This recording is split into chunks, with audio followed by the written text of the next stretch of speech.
आई आता तुम्हाला थांबवू नको. मित्रांनो, इतकी छोटी पोरगी ती बोलली, आईने तिला जवळून घेतलं, आई नावाचं विद्यापीठ, आणि त्यानंतर त्या मुलीनं पेपर दिले, ती गुणवत्ता यादीमध्ये आली. ही राज्याच्या मुख्यमंत्र्यांना घटना कळली, म्हणून त्या मुलीचं कौतुक करण्यासाठी त्यांनी फोन केला होता. मला केवळ तेवढ्या एका संवादावरून एक गोष्ट कळली.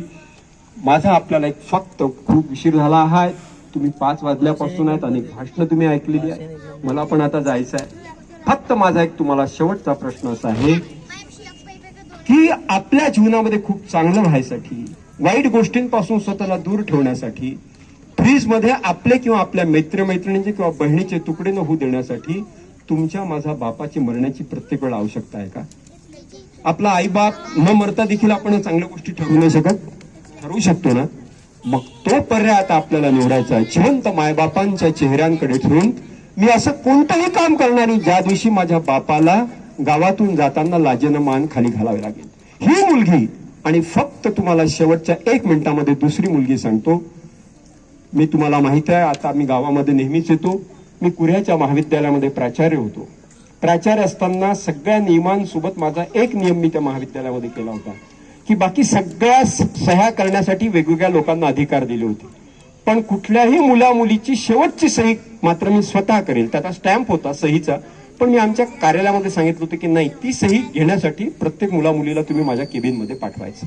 महाविद्यालय छोटं असल्यामुळे ते शक्य होतं, आणि त्यावेळेला मी त्या मुला मुलींशी बोलायचो केबिनमध्ये. तुमच्या घरी कोण आहे, काय करता, त्याची अनुभव मला तुम्हाला सांगता येतील. पण असं असताना एक दिवस मी केबिनमध्ये बसलो होतो आणि अचानक 2 जण आलेत. स्वाभाविकपणे ते एका मुलीचा बाप होता, त्या बापाचा तो मित्र होता, आणि ते आल्यानंतर म्हणाले की सर, तुम्ही नेहमी म्हणता की पालकांनी कॉलेजमध्ये आलं पाहिजे, मला भेटलं पाहिजे. आम्ही आलो, खूप छान होते, आनंदात होते. म्हटलं ठीक आहे. एकदम मी त्यांना ओळखलं नाही, आणि मग त्यांनी सांगितलं की माझी मुलगी वगैरे आहे या क्लासमध्ये.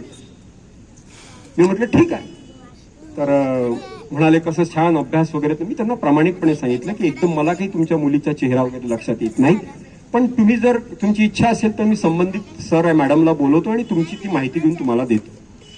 ते खूप छान होते. मी चहा बोलवला, चहा घेत होते, आनंदात बोलत होते, खूप कॉलेज छान वगैरे सगळे. थोड्या वेळात त्या संबंधित मॅडम आल्या. म्हटलं मॅडम, ही मुलगी. आणि मित्रांनो, एका क्षणामध्ये त्या बापाचा चेहरा पडला. त्या मॅडम म्हणाल्या की सर, ही मुलगी तर गेले 8 दिवस झाले महाविद्यालयातच आली नाही. आणि तो बाप म्हणाला की 8 दिवस झाली ती महाविद्यालयात आली नाही. तो म्हणाले ती तर रोज घरून निघते, मी तिला मोबाईल घेऊन दिलेला, रोज ती घरून निघते महाविद्यालयात यायसाठी. मी फक्त गावाचं नाव सांगतो, नाव सांगण्याची आवश्यकता नाही. कौंडिण्यपूरचा तो बाप होता, आणि त्या बापाला तो चहाही गोड वाटेनासा झाला, तो पाणी प्यावंसं वाटे. मी त्यांना म्हटलं थांबा, शांत राहा, एकदम काही तुम्ही. ते म्हणाले सर 8 दिवसापासून ती जाते. मी तुम्हाला तेवढ्या वेळात मी त्यांना विचारलं तुम्ही काय करता? तुम्ही आजही कौंडिण्यपूरला गेलं तर तिथे काही लोक कच्चा चिवडा विकतात. तो बाप बिचारा कच्चा चिवडा विकायचा, त्याच्यातनं मोबाईल घेऊन दिला.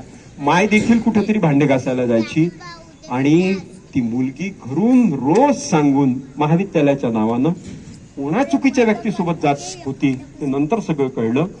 हा पर्याय निवडायचा की हिंगणघाटच्या पोरीचा पर्याय निवडायचा? दोन्ही पर्याय 100 किलोमीटरच्या आतमधले आहे. आपल्या अंतःकरणामध्ये कोणता पर्याय निवडून इथून गणरायाच्या साक्षीने आपण जायचा, तो पर्याय मात्र तुमचा आहे.